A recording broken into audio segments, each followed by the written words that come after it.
ऐसा करा अहंकार दौडावे। अहंकाराचा त्याग ज्याने केला त्याचा शेवट भला होत असतो। तेच महाराज अभंगाच्या पहिल्या चरणात सांगतात।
तो भला माझा बहु गोड झाला।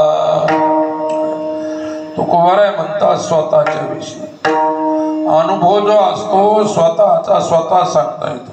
तुम्हाला पडलेलं स्वप्न शेजारी बसलेल्याला सांगता येत नाही, शेजारी झोपलेल्याला सुद्धा सांगता येत नाही की याला काय स्वप्न पडलं।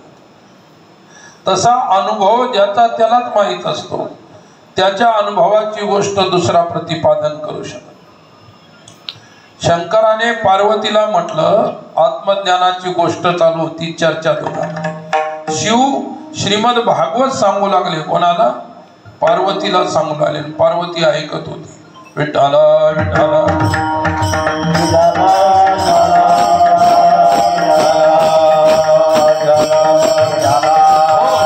सर्व भागवत रामायण सांगून झालं। शिवानं रामायण सुद्धा पार्वतीला सांगितलेले आहे, भागवतही सांगितले। भागवताचा निष्कर्ष सांगितला की परमहंसगतो लभेत देवी।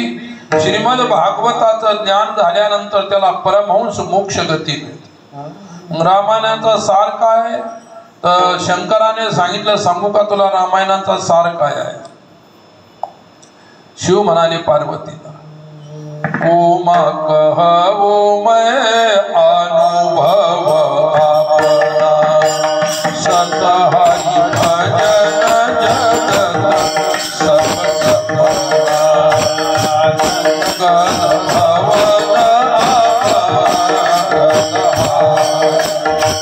द्रव दशरथ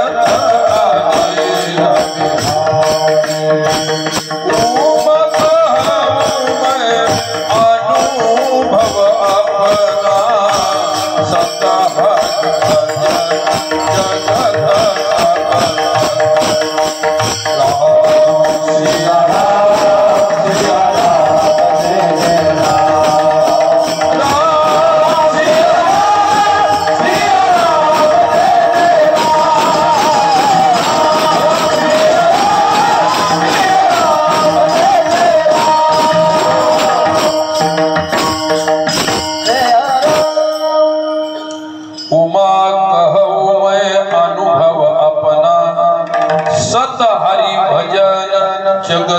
सब सपना. हरी आणि हरी भजन सत्य आहे आणि जगत स्वप्नवत आहे. जगत स्वप्न आहे पार्वती, हा माझा अनुभव आहे. आणि ज्यावेळी ही अनुभूती होईल जगत स्वप्न आहे मी सत्य आहे, मी ब्रह्म आहे जगत स्वप्न आहे, अशी अनुभूती झाली म्हणजे शेवट गोड झाला, भला झाला. तुमचा शेवटच होत नाही तर भलं काय होणार आहे? होतं का तुमचा शेवट? नाही होत. कारण का? जोपर्यंत वासना मरत नाही, जोपर्यंत अज्ञान निवृत्त होत नाही, जोपर्यंत माया मोह जात नाही, तोपर्यंत भलं होत नाही. आणि तुम्ही काय कोणती पोथी ऐकली नाही, पुराण ऐकलं नाही, ज्ञान ऐकलं नाही, किंवा ते ज्ञान अनुभवात आणलं नाही आणि मी मुक्त झालो असं नाही. तुमची परंपरा कशी आहे गीता सांगते. वासांशी जीर्णानि यथा विहाय नवानि गृह्णाति नरोपन तथा शरीरानि विहाय जीर्णान्यन्यानि संयाति नवानि दे. जीर्ण वस्त्र सांडिजे नूतन वेढी दे, देहांतरा ते स्वीकारी दे चैतन्य. तुकोबा रायनीच म्हणावं माझं बरं झालं. किती चांगलं प्रवचन येतं, किती चांगली कथा येते, किती चांगलं कीर्तन येतं, तोही म्हणू शकत नाही माझं भलं झालं म्हणून. मग त्याचं भलं झालं नाही तर तुमचं भलं होईल का? आणि मग कशाला ऐकता कोणाचे कीर्तन? ज्याचं भलं झालं त्याचे कीर्तन आहे का? तुमचं भलं होईल. विठ्ठला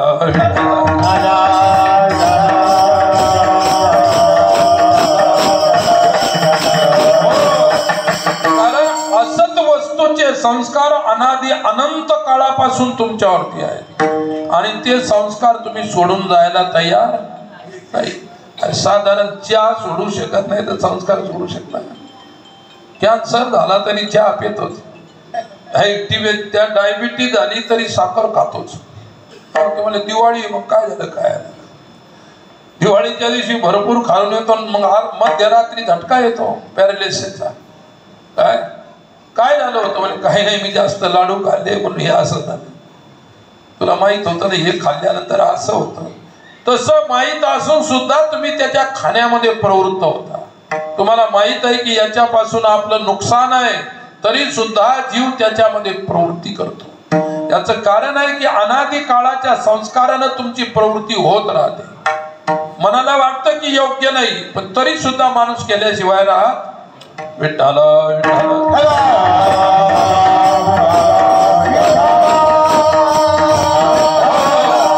जुन्या काळामध्ये लाकडाचे घर, त्याला माळवत म्हणायचे.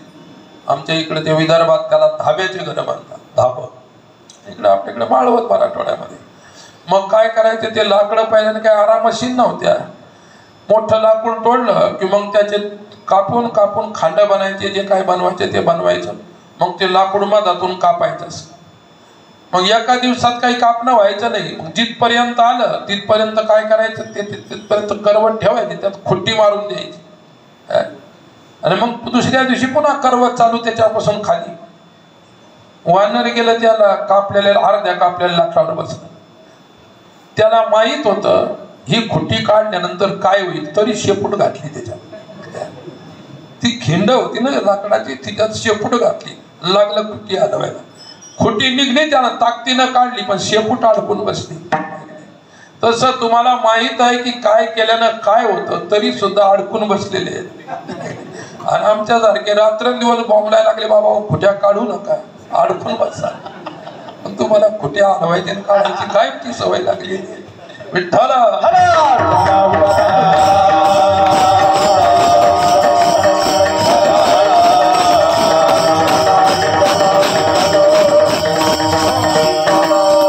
आणि खुट्टी काढायची कोण सांगतो? ज्याची शेपूट अडकलेली आहे ते सांगतो खुट्टी काढावी. बरोबर आहे का? ते स्वतः तू अडकून बसलेला आहे, जगाला काय सांगतो आत्मज्ञान? तर मला सांगायचं, जगा सांगे ब्रह्मज्ञान आपले कोरडे पाशात. जो अधिकारी पुरुष आहे, संतत्वाला प्राप्त झालेला आहे, साधू दशेला प्राप्त झालेला आहे, त्याचा उपदेश जगाच्या कल्याणासाठी कामा येत असतो. आणि म्हणून म्हणतात की ज्यानं तो उपदेश घेतला त्याचा शेवट गोड झाला. अरे तुम्ही अन्य मार्गाला नसता कीर्तन कळो न कळो पण ऐकायला लागले की नाही हे नुकसान होणार नाही. आपले रंगनाथ गुरुजी महाराज सांगायचे आता काही काही ते गुरुजी सांगायचे वेदांत काही काही नाही कळाले त्यांना मधातच झोपा यायच्या. कीर्तन नाही कळालं तर आपल्यालाही झोप येते की नाही. ज्यावेळी कीर्तनाचा खरा विषय सांगितला तर याच्यातले अर्धे झोपी गेल्याशिवाय राहत. म्हणून तुम्ही झोपी जाल म्हणून आम्ही खोटं सांगत राहतो की बाई खरं सांगितलं झोपी जाते. आम्ही काही झोपी घालायसाठी नाही आलो तुम्हाला उठवायसाठी आलेलो आहे. आणि मग काय झालं गुरुजी सांगायचे काय मी इतका जीव तोडून तोडून सांगतो तुम्हाला वेदांत कळायला पाहिजे आणि तुम्ही झोपा काढता पाठात झोपा. पण त्यांचा विश्वास होता तुम्ही जरी नाही घेतलं नाही ऐकलं पण या मंदिराचे खांब आहे ना माझ्या ज्ञानाचा संस्कार या खांबावर खांब मुक्त होतील माझ्या ज्ञानाने. म्हणजे किती आत्मविश्वास आहे. आत्मज्ञानी पुरुषाचा हा आत्मविश्वास गुरुजी होते. विठ्ठल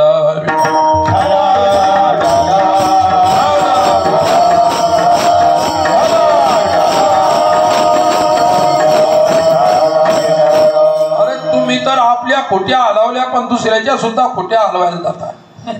ते अडकला पाहिजे शेजारी अडकलाच पाहिजे. मी अडकलो तो अडकला पाहिजे. शेवट गोड होणं अवघड आहे का सोपं आहे का नाही अवघड आहे. शेवट तो भला तुकोबार आहे आत्मविश्वासाने सांगतात तो शेवट म्हणजे भला म्हणजे कल्याण. तो ते जे कल्याण आहे ते कल्याण शेवटची गोष्ट आहे. माझा बहु गोड झाला माझा शेवट माझ्या आयुष्याचा शेवट गोड झाला. मृत्यूच्या नंतर पुन्हा जन्माला न येणे त्याचा अर्थ आहे शेवट गोड होणे. विठ्ठला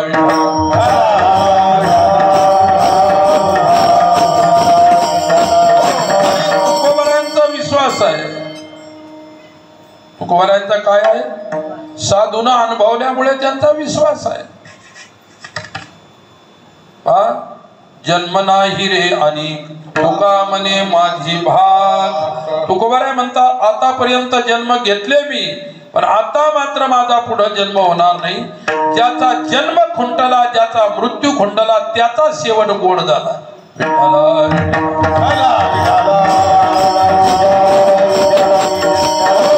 आणि ज्याचा शेवट गोड झाला मग गेला कोठे तर दुसऱ्याकडे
तुकोबाराय सांगतात निजाच्या म्हणजे स्वतःच्या माहेराला जिथं जन्म होतो ते माहेर असतं.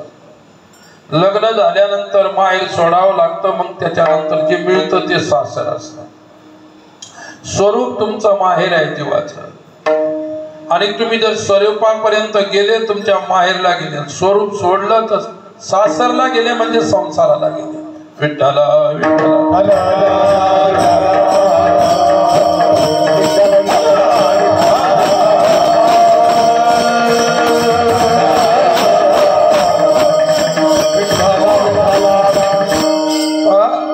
माहेरला आल्यानंतर लेकबाळ असेल, जी स्त्री असेल, माहेरला तिचे मायबाप राहतात, भाऊ राहतात, भाऊजाई राहते.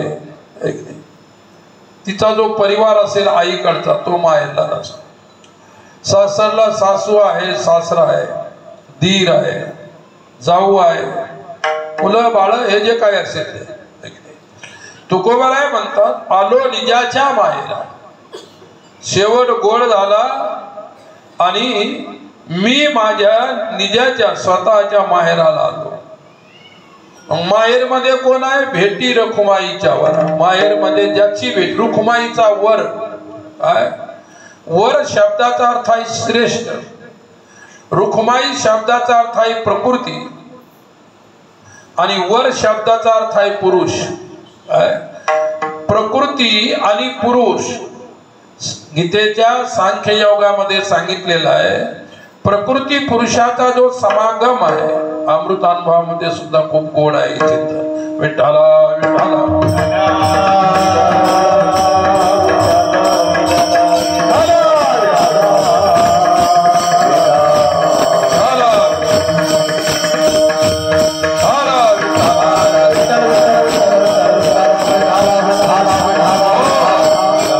वर शब्दाचा अर्थ आहे स्वामी. लग्नामध्ये काय असतं? नवरी असते, दुसरा कोण असतो? नवरदेव असतो. एक नवरी असते, दुसरा नवरदेव असतो. अर्थात पती असते, पती असतो, पत्नी असते. प्रकृती पुरुषाची पत्नी आहे. गीता सांगते मया दक्षेन प्रकृती सुयते सचराचर हे तुनानेन कोणत्याही जगद्वी विपरिवर्तते. प्रकृती काय करते की पुरुषाच्या संबंधाने हा संसार जन्माला आणते. मग हे सर्व कोणाची देण आहे? तुम्ही, आम्ही, तुमचे, आमचे सर्वांचे शरीर प्रकृतीची देण आहे. तुम्हाला शरीर प्रकृतीनं दिलं. आईचं शरीर प्रकृती आहे, आईचं गर्भ प्रकृती आहे, गर्भातलं बाळ प्रकृती आहे.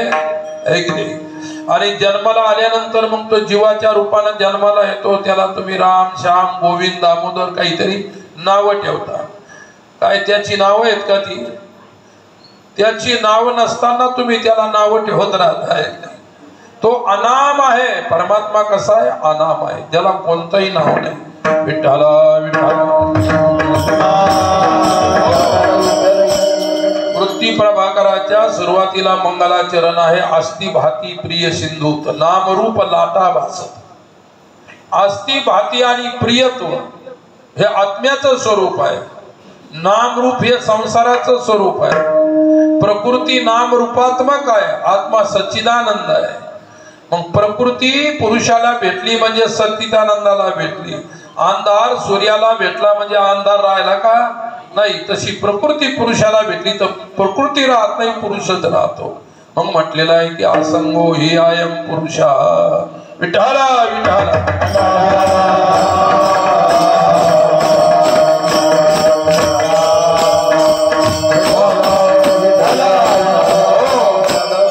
सासरी कंटाळल्यानंतर कुठली ओढ लागते? माहेरची. सासरी जाच व्हायला लागला, सासरी त्रास व्हायला लागला, मग तिच्या जाण्याचा आश्रय माहेर आहे. तिला वाटतं की इथं तर काही आपलं जमत नाही, माहेराला गेलं तर बरं वाटत. माहेराला अरे ना माहेरात सुख आहे ना सासरी सुख आहे. माहेरातही चार 2 दिवस वर करता. मग म्हणतात बाई, बाया सांगतात तू तुझ्या घरीच बरी आहे, इथं राहणं बरोबर आहे. आईला काही वाटत नाही. आईला वाटतं तिला दुःख राहिली पाहिजे, पण भाऊजाईला वाटतं का? तिला वाटतं ही अडचण आहे, कधी गेली पता नाही, लवकरात लवकर गेली पाहिजे. आता तुम्हाला आपल्याला एकमेकाच्या अडचणी झालेल्या आहेत, पण नाईला जाणं काय करतो आपण? चालवतो. एका घरात राहावं लागतं नाईला. आणि ज्यावेळी विलास संपतात त्यावेळी भाऊ घरं वेगळे करतात, शेत्या वेगळ्या करतात. कोण केलंय सर्व? कोण फोडलं तुम्हाला? जे 2 भाऊ 4 भाऊ एका ताटात जेवत होते, 4 घर बांधायला कोण लावले? प्रकृतीनं लावले. तुमच्या घरात कोणीतरी बाहेरची प्रकृती घुसली की झालं बा डिवायडेशन झालं. त्या ठिकाणी वेगवेगळे. तुम्हाला इच्छा नव्हती वेगळं होण्याचं, म्हणून प्रकृती एकत्र ठेवू शकत नाही, त्याला वेगळं करते. कारण प्रकृती भेदाला मान्यता देते, द्वैताला मान्यता देते. प्रकृतीचं स्वरूप द्वैत आहे आणि चेतनाचं आत्म्याचं स्वरूप अद्वैत आहे. आणि द्वैत अद्वैत एकमेकाच्या विरोधी असल्यामुळे एका ठिकाणी राहू शकत. विठ्ठला विठ्ठला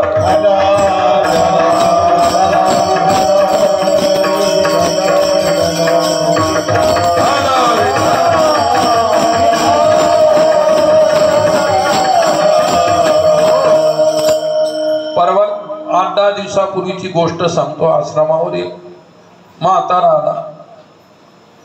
म्हातारा आल्यानंतर तो म्हणला, बाबा मी नाही का सर्व सोडून आलो.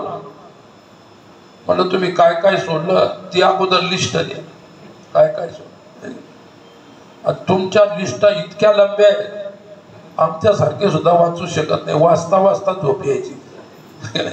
तुमची लिस्ट न संपणारी लिस्ट आहे संसाराची. ही दुःखाची लिस्ट न संपणारी हे लक्षात ठेवा. मग काय झालं? तो म्हणाला 4 मुलं होते, आम्हाला घरातून काढून दिलं. 2 मुंबईला सर्व्हिसला, एक पुण्याला काहीतरी करतो व्यवसाय वगैरे. तिसरा सर्व दारू पिऊन सर्व शेतीबाडी विकून कुठे गेलेला आहे ते कल्पना नाही. पण आम्हाला राहायला घर ठेवलं नाही, दार नाही, शेती नाही, काहीच नाही. मग तुम्हाला म्हणायचं काय? ते म्हणा मला इथं ठेवा तुमच्याजवळ.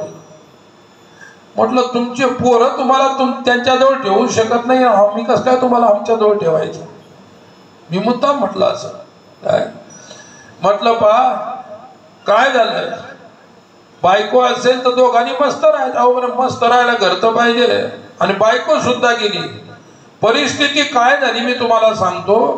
2 जणांजवळ 2 लाख रुपये होते. म्हाताऱ्यानं जमून 2 लाख रुपये ठेवले होते. मग एक नवीन पतसंस्था म्हणजे बँक उघडली होती, अर्बन बँक कोणती तरी, तिच्यात गेले ते पैसे ठेवायला. आणि त्यांना म्हटलं आपण 2 लाख रुपये ठेवू, कुठेही राहिलो तर थोडे थोडे आपल्याला खर्चा लागले तर काढून आणत जाऊन आपलं चालवत जाऊ आपला ते काय असेल. तिथं गेले 2 रुपये म्हणजे 2 लाखाचे 4 बंडल, 50-50च्या 500-500च्या नोटा, 4 बंडल 2 लाख रुपये. आणि तिथं काउंटरवर ती बँक नेमकी निघली होती, छोटीशी होती. 2-3 ते लोक होते काम करणारे कर्मचारी. आणि याची मॅनेजरची कॅबिन वेगळी होती. तो तिथं गेला, 2-4 बंडल ठेवले ते 2 लाखाचे. म्हणजे साहेब हे तुमच्या बँकेमध्ये जमा करून घ्या, माझं पावती पासबुक द्या आणि माझं खातं ओपन करून द्या. ते म्हणाले असं आहे, म्हणाले तुमचं खातं मी चांगल्या प्रकारे ओपन करतो, द्या इकडे. म्हणले ते बंडल घेतले. उद्या या आणि उद्या तुमचं पावती ते हे पासबुक आणि तुमचा नंबर वगैरे उद्या सर्व तुम्हाला देऊन टाकतो. त्याने 2 लाख रुपये घेतले. सत्य घटना. 2 लाख रुपये घेतले, जवळ ठेवले. बँकेत खातंही ओपन केलं नाही, बँकेत जमा केले नाही. हे म्हातारी दुसऱ्या दिवशी गेले. आमचं खातं झालं असेल तर आमचे पासबुक द्या, ते आमचा नंबर सांगा आम्हाला काय आहे. तो काय म्हणाला डायरेक्ट, तुम्ही मला पैसेच भरले नाही तर तुम्हाला ओपन कसं करू खातं तुमचं? पैसे दिले नव्हते का? बाईच्या मनावरती इतका मोठा दबाव आला, इतकं प्रेशर आलं. ती म्हातारी 2 दिवसच जगली, लगेच मेली. जगण्याची पुंजी संपून गेली. आता काय करायचं? एकदम अंधार समोर उभा राहिला, खलास झाली. आणि ते राहिलेलं म्हातारं मग आमच्याकडे आलं, असं सांगू लागलं. म्हटलं आमचा वृद्धाश्रम आहे, तुम्हाला आम्ही सांभाळतो, काही चिंता करू नका. काय तुमच्याकडून आम्हाला एक पैसाही नको, कोणती फीस नको. तुम्हाला जे लागलं औषध पाणी कपडे खायचं प्यायचं राहायचं सर्व आम्ही देतो. फक्त तुम्हाला तिथं राहावं लागेल, एवढी तयारी असू द्या. म्हटलं नाही. म्हणजे आता काही राहिलंच नाही तर मग काही तयारी नाही तर काय. आणि मला वाटलं, मी तिकडं फोन केला वृद्धाश्रमला, या असा माणूस आहे, अडचणीत आहे, त्याला ठेवून घ्या, गरज आहे त्याला वृद्धाश्रमात राहायची. काय मग ते काय केलं, तिकडं तर गेलं नाही. कोण नातेवाईक होतं, पोरगी कोणते तिकडे गेलं. तिकडे गेल्यानंतर मी सांगितलं सरळ जा, तुम्हाला तिथं ठेवतात म्हटलं, तुम्हाला आता पर्याय राहिला नाही. कोणत्या तरी नातेवाईकाकडे तिथं काहीतरी झालं, तिथं काहीतरी झाल्यानंतर तिथं आत्महत्या. ही परिस्थिती आहे समाजामध्ये. माणसं इतके खतरनाक. चार पोरं, आई गेली, बाप गेला. पुण्य झालं का पाप झालं? किती अवघड गोष्ट आहे. नंतर मला कळल्यानंतर मला इतकं दुःख वाटलं. मी तर त्याला म्हटलं, सांगितलं तिकडे जा, तुम्ही इकडे तिकडे फिरू नका. पण कशाला भेटायला गेलं, तिथं काय झालं त्यांना माहीत. आत्महत्या करून टाकली. विठ्ठला विठ्ठला.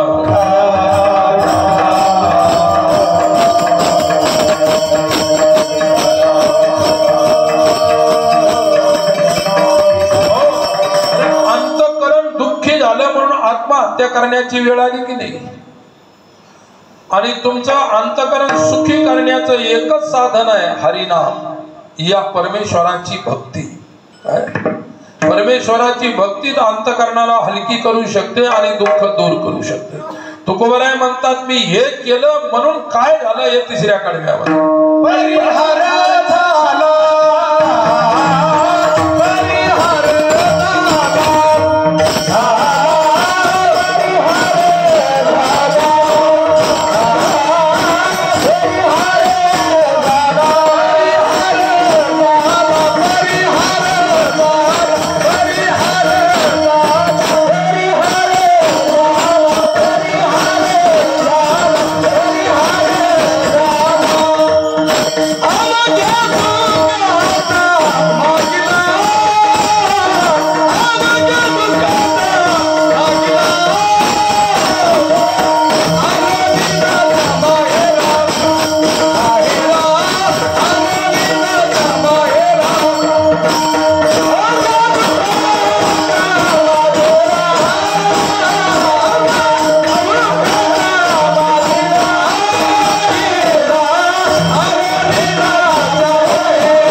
दुःखाच्या मागीला. परिहार म्हणजे शेवट, परिहार म्हणजे समाप्ती, परिहार म्हणजे सर्व काही निवारण. अनंत जन्माच्या मागच्या दुःखाचा परिहार झाला. तुम्ही 12 महिने आपल्या घरामागे कचरा साचून ठेवला. पुंजा उचलला की टाकला, पुंजा उचलला की टाकला कचरा. मोठा ढेर झाला कचऱ्याचा. पण काडी लावल्यानंतर जळायला किती वेळ लागला. तृणाग्नी मेळे तैसे नामे केले. हरिनामाने तुमच्या अनंत जन्माच्या दुःखाचा परिहार झाला. सर्वात मोठं दुःख संसाराचं आहे. संसार म्हणजे जन्म आणि मरण. संसार म्हणजे मुलं बाळ, शेती बाडी, घरदार. हे तर एक व्यवहार आहे. खरा संसार म्हणजे जन्म आणि मृत्यू. हा खरा संसार आहे. परिहार झाला म्हणजे जन्मही संपला आणि मृत्यूही संपला. आता नाही येणे जाणे, सहज खुंटले बोलणे, याला म्हणतात परिहार. विठ्ठला विठ्ठला.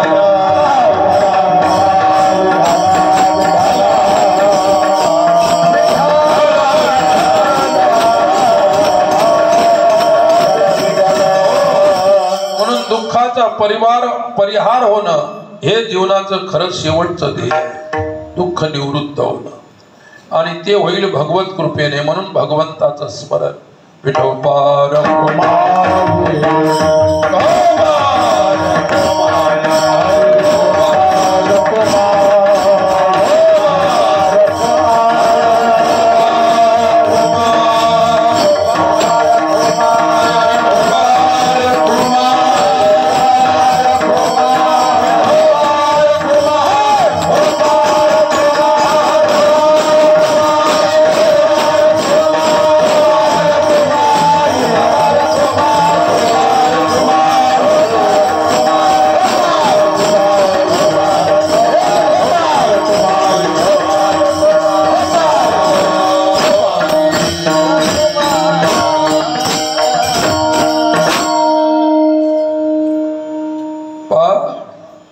अभंगाच्या तिसऱ्या कडव्यापर्यंत आपण चिंतन केलेलं आहे. शेवटी मला एवढं सांगायचं, आजच्या प्रसंगामध्ये वेळ होत आलेला आहे. वैकुंठवासी आत्माराम शंकरराव सूर्यवंशी यांच्या निमित्ताने, गोड जेवणाच्या निमित्ताने, त्यांच्या परिवाराच्या वतीनं, त्यांच्या सुपुत्राच्या वतीनं विठ्ठल आत्माराम सूर्यवंशी, लक्ष्मण आत्माराम सूर्यवंशी व संपूर्ण त्यांचा सूर्यवंशी परिवार यांच्या वतीनं आपल्या वडिलांना त्यांचं जीवन बहुगोड, त्यांचं जीवन गोड व्हावं, कल्याणाला प्राप्त व्हावं, त्या निमित्ताने ज्ञानदान आणि अन्नदान. मराठवाडा हा आपली एक संतांची भूमी आहे. या मराठवाड्याला संतांचा संस्कार आहे आणि म्हणून पूर्वजाच्या प्रित्यर्थ आई गेली किंवा वडील गेले तर आपण हे पुण्यकर्म गोड जेवणाच्या रूपात करत असतो. परिस्थिती अशी आहे, आमच्याकडे जर कोणी वारलं, एकतर मातीच्या दिवशी लोक येतात आणि नाहीतर मग तिसऱ्या दिवशी सावडणं असतं, त्या सावडायला सर्वात जास्त गर्दी होते आणि त्या दिवशी जेवणाचा आटपून टाकतात. तेरवी असते पण तेरवीला कोणी खायला येत, म्हणून काय करतात बा, हे आलेले पाहुणे रावणे जे असतात ते काही पुढे येणार नाहीत आणि म्हणून तिसऱ्या दिवशी बुंदी जे काही असेल ते तिसऱ्या दिवशी करायचं. तिकून सावडून आले की हातही धुत नाही, तसंच खायला सुरुवात करते. पूर्वी काय असायचं, मातीला गेलं की स्नान करायचे, सावडून आले की स्नान करायचे, आहे की नाही. आणि ज्याच्या घरी मृत झालेला आहे, कोणी मेलेलं आहे, त्याच्या घरी सावडण्याच्या दिवशी खायचे नाही आणि मृत्यूच्या दिवशी सुद्धा, मातीच्या दिवशी सुद्धा खायचे नाही. तो माणूस दुःखात आहे, त्याच्या घरी जाऊन आपण खायची मजा करून राहिलो. परिस्थिती आहे का? परंतु आज समाजामध्ये काय प्रथा, काय चालू होऊन जाईल हे सांगता येत नाही. आता आमच्याच भागात काही परिसरामध्ये 5व्या दिवशी सावडणं गिवडणं सर्व, तेरवी नाहीच, तेरवी मोडून टाकले. लोक म्हणे आता कोण रिकाम आहे 13-13 दिवस सुतकं पाळायला, 13-13 दिवस चक्रा मारायला. म्हणून तुमच्या मराठवाड्याला धन्यवाद देतो, तुम्ही अजून जुन्या चाली ती काही अजून सोडल्या नाही. फक्त आमच्या इकडची सावली तुमच्यावर पडायला, तुम्ही तसं करायला लागाल. आणि मोठ्या लोकांनी ही प्रथा काढली. 5व्या दिवशी कोण काढली? जे आमच्या जिल्ह्यातले मोठे लोक, ते बसले म्हणले अरे समाजाचे 13-13 दिवस बर्बाद व्हायला लागले, टाकाना 4थ्या दिवशी 5व्या दिवशीच करून सर्व. पण ते विधीपूर्वक होईल का? नाही होणार. तो विधीच पूर्ण राहील, लक्षात ठेवा, तर तुमचे पितर खुश राहणार नाही आणि मग पितृदोष आला म्हणतात. मग पितृदोष आला की आहे तर ते नाशिकला बामा तुमचे पितृदोष काढायला, आणि ते सर्व दोषाला भरलेले, ते तुमचे दोष काढतात आणि तुम्ही पागल तिथं जाऊन आमचा पितृदोष काढून घ्या. 1-1 लाख 2-2 लाख रुपये लोक खर्च करतात. ते नारायण नागबली, ते पितृदोष आणि काय काय. जिवंतपणी मायबापाची सेवा केली तर कशाला पितृदोष लागेल का? जोपर्यंत मायबाप आहे जिवंत तोपर्यंत सेवा करा. त्यांना काहीच नाही, त्यांची एकच सेवा आहे म्हातारपणीची. मुलानं गोड बोलावं, सुनेनं गोड बोलावं, खायला कमी जास्त दिलं तरी चालेल, एवढीच आशा असते वृद्ध माणसाची. आणि तेवढं सामान्य सुद्धा आपण त्यांचं पुरवू शकत नाही काय. आणि मग बुंदी, मग गोड जेवणाला बुंदी, तेरवीला बुंदी, याला बुंदी, त्याला बुंदी. अरे ज्यांचा शेवटच तुम्ही गोड होऊ द्याला नाही, आता काही जरी केलं तर ते गोड होणार. म्हणून मला एकच सांगायचं आपल्या समाजाला की बाबा, आपले म्हातारे माणसं आहेत, आई वडील आहेत, त्यांची जिवंत असताना जे काही सेवा करायची ते करा. मेल्यानंतर मी तर म्हणतो तेरवी नाही घातली तरी चालते, पण जिवंत आहे तोपर्यंत सेवा करा, ही महत्वाची गोष्ट आहे. आणि मग ते नारायण नागबली, ते पुन्हा पितृदोष लागला. आता इतकं फॅड चालू झालंय शिवाजीराव, तुमच्या भागात एक नाही पता नाही. बस काही झालं घरात का कटकटी काहीतरी व्हायला लागलं की लगेच त्या भटजीकडे जातात. ते भटजी सांगतं की तुम्हाला नारायण नागबली करावा लागतो, पितृदोष झालेला आहे, त्रिपिंडी करावी लागते, काय काय करावं लागते. तिथं जा, केस भादरून काढा, पैसे खर्च काढा, त्याला भोगवा, खाऊ घाला, पिऊ घाला.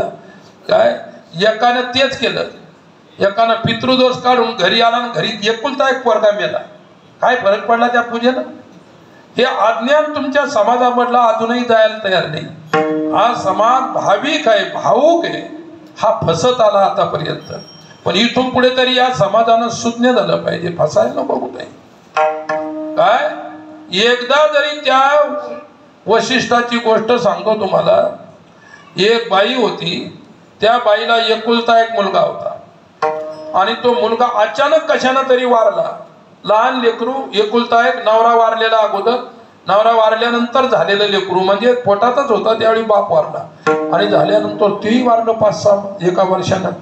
मग तिनं काय केलं, ते मुलगं घेतलं आपल्या हातावर आणि लोकांनी सांगितलं वशिष्ठ तपस्वी ऋषी आहे, तुझं मुलगं जिवंत करून देते. मग ते गेले वशिष्ठाच्या आश्रमामध्ये, ती बाई घेऊन मुलाला. त्याआधी वशिष्ठ कुठेतरी गेले होते, वशिष्ठाचे शक्ती नामक पुत्र होता, तोही ऋषी होता, तो होता आश्रमात. तो म्हणाले बाई काय झालं, कशी काय येणार, हे म्हणाले प्रत्यक्षाचे एकुलतं एक मूल वारलं, आमच्या संसाराला वारच राहिला नाही आणि तुम्ही ऋषी लोक आहात, याला जिवंत करून द्या. त्याने म्हटलं होईल ना जिवंत, कशाला, नाही जिवंत करून द्या. मग त्या शक्ती नावाच्या वशिष्ठ पुत्राने 3 वेळा त्याच्या कानामध्ये राम राम राम म्हटलं, झालं मुलगा जिवंत. कशानं झालं, नामाचा हुंकार त्याच्यामध्ये भरला, जिवंत झालं. वशिष्ठ आले बाहेरून, मग त्यानं ती गोष्ट सांगितली पोरानं की मेलेला मूल घेऊन आली होती बाई, मी 3दा राम नाम त्याच्या कानात म्हटलं, जिवंत झाला. त्याने म्हटलं मूर्खा, राम नामामध्ये एवढी शक्ती आहे, एकदा जरी राम म्हटलास तरी पोरग जिवंत झालं असतं. तसं आपल्या वारकरी संप्रदायाने सांगितलं, दुःख कष्टातून मुक्त व्हायचं असेल तर नामस्मरण करा. कलियुगी केवल नाम आधारा, सुमिरी सुमिरी नर उतर ही पारा. कलियुगा माझी करावे कीर्तन, तेने नारायण देईल भेटी. नामासारखं श्रेष्ठ नाही, तो नित्य नामस्मरण करतो घरात, त्याला कोणताही नारायण नागवली, कोणताही पितृदोष काढायचं का. भगवंताच्या नामामध्ये एवढं सामर्थ्य आहे. आपल्याला तुकाराम महाराजांनी तेच सांगितलेलं आहे, पण आपण तुकाराम महाराजांच्या पुढे जाणारे लोक आहोत, आपल्या डोक्यात अजूनही घुसत नाही. तुकाराम महाराज डोक्यामध्ये घुसवा, तुमचं कल्याण झाल्याशिवाय राहणार नाही. महाराजांनी सर्व सत्य सांगितलं आपल्या आयुष्यभर समाजाला, तरी सुद्धा समाज सुधरू शकला नाही, हे शेवटी त्यांनाही खंत वाटली. तर मला एकच सांगायचं, दुःखाचा परिहार कशाने होतो, ज्यावेळी सुख येत असतं त्यावेळी दुःख जात असतं. सूर्याचा प्रकाश आला, अंधकाराला हात जोडावा लागत नाही. महाराज दिवा लागला, जा आता, अंधकाराला म्हणावं लागतं अंधाराला, अरे तो आल्याबरोबर जात असतो. तसे साधूचे वचन आहे, संत सेवा हे अन्नदान आहे, हे पुण्याचं मोठं साधन आहे. आणि म्हणून वैकुंठवासी आत्माराम शंकरराव सूर्यवंशी यांच्यासाठी हे गोड जेवणाचं अन्नदान आणि कीर्तन म्हणजे ज्ञानदान, या 2 गोष्टी या परिवाराला घडल्यात. अनेक 1-1.5 महिन्यापूर्वी ही तारीख निश्चित झाली. निश्चित झाली म्हणजे अगोदर 17 का 18 तारीख मागितली ती या महिन्याची, पण माझ्याजवळ 17-18 खाली नव्हती. मग म्हणतो 5 तारीख खाली आहे बा. सांगितलं रामभाऊ या अशोक आहे यांनी सांगितलं बाबा की ती 5ही असली तरी चालते, फक्त तुम्ही पाहिजे त्या तारखेला यायचं, त्या तारखेला काय. रात्री काय झालं, माझी तब्येत, परवा दिवशी फार मोठा कार्यक्रम होता आमच्या परिसरामध्ये, जीव म्हणजे जागृत विठ्ठलाचं मंदिर आहे, प्रति पंढरपूर म्हणतात, शेला भालेगाव बाजार म्हणून. 30 ते 40 हजार लोक, मोठा मंडप, एवढा मोठा दिव्य उत्सव दरवर्षी होतो, भव्य दिव्य. माझं कीर्तन शेवटच्या रात्रीचं कीर्तन. आणि काय झालं की पोट बिघडलं, काही खाण्याचं मागं पुढे झालं असेल, पोट बिघडलं, माझं पोट फुगल्यामुळे बोलायलाच कठीण झालं.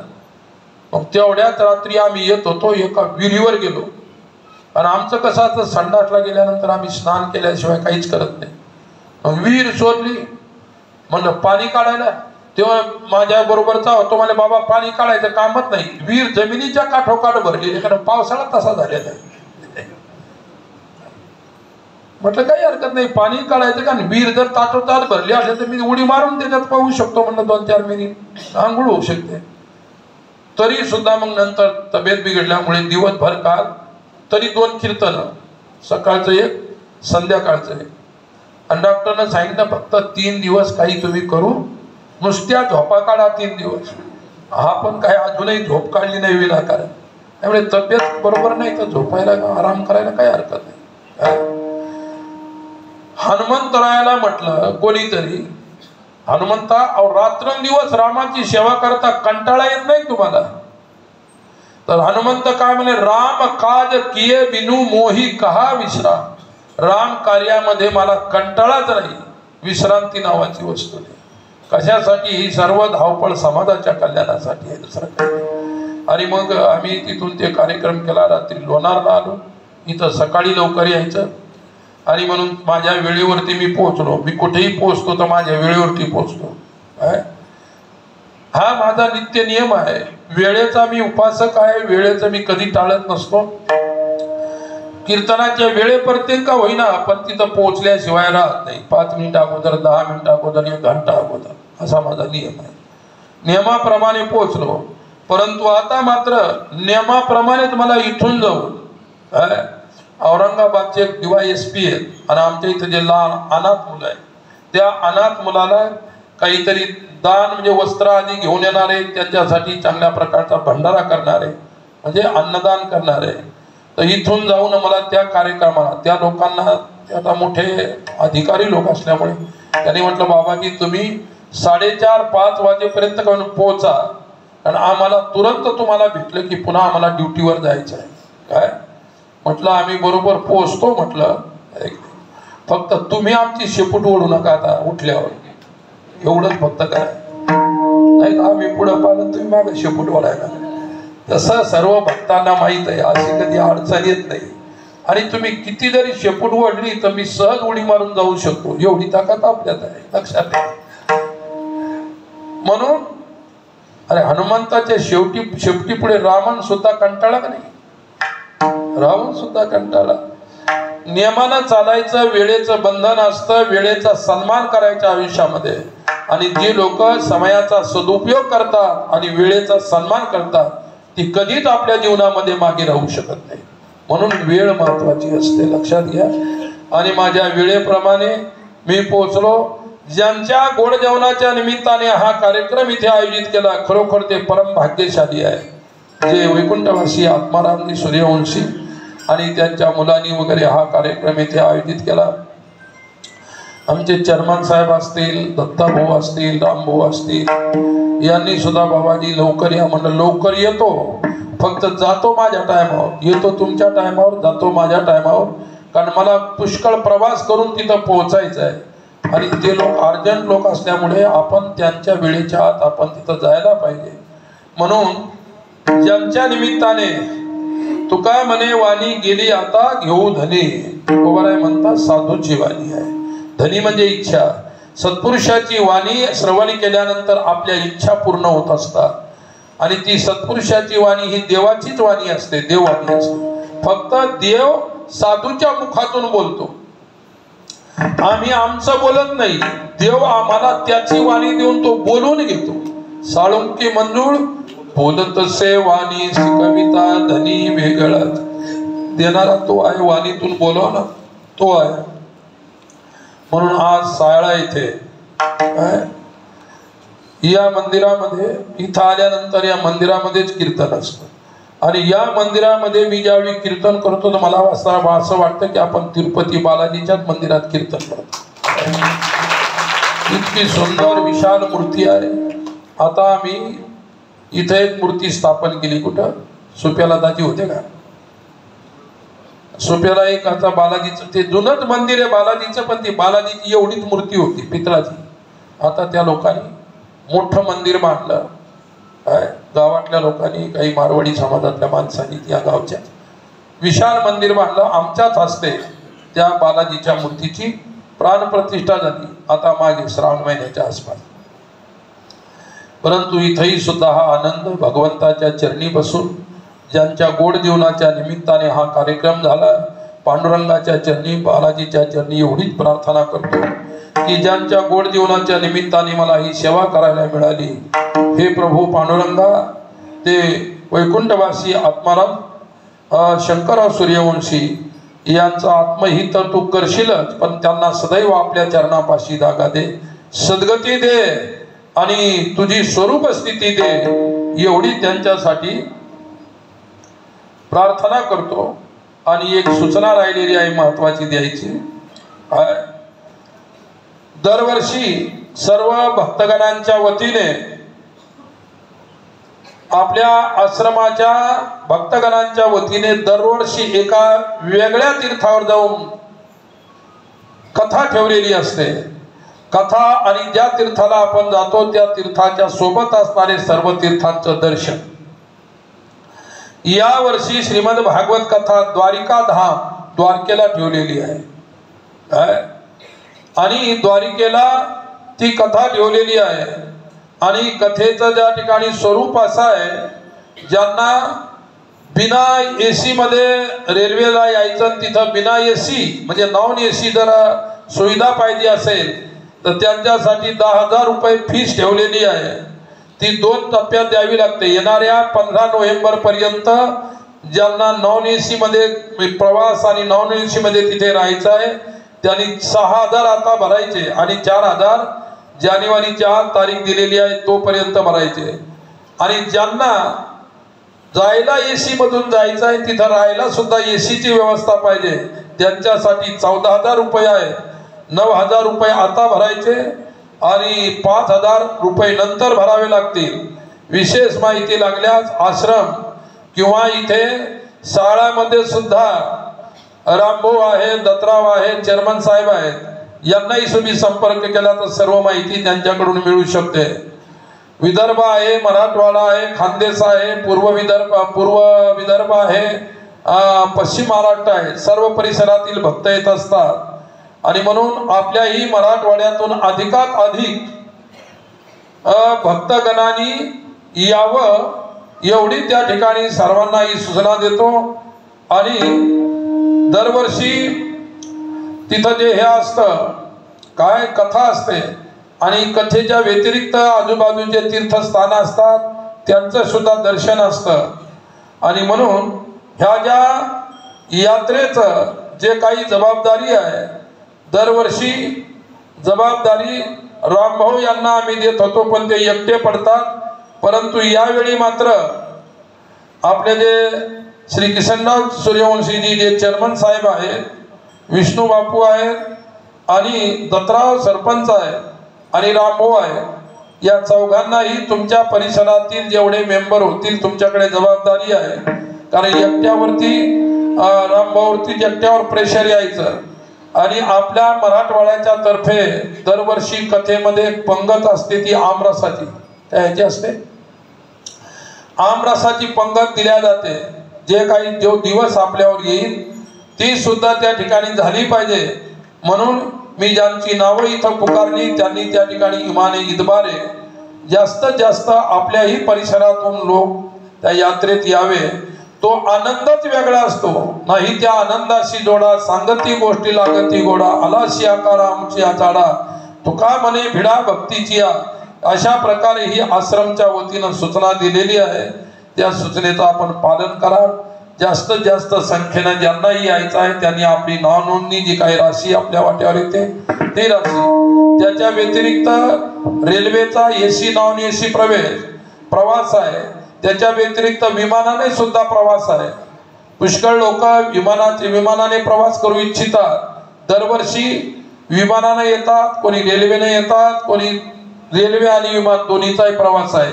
ज्यांना ज्याच्यातही सोयीच्छेनं प्रवास करायचा असेल त्यांनी आपापल्या प्रमाणे किंवा इच्छेप्रमाणे करू शकता. ही सूचना संपली.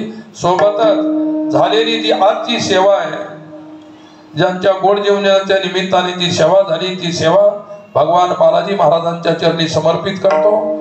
आणि अशा प्रकारे ही कीर्तन रूपी सेवा पांडुरंगाच्या चरणी समर्पित. ज्ञानेश्वर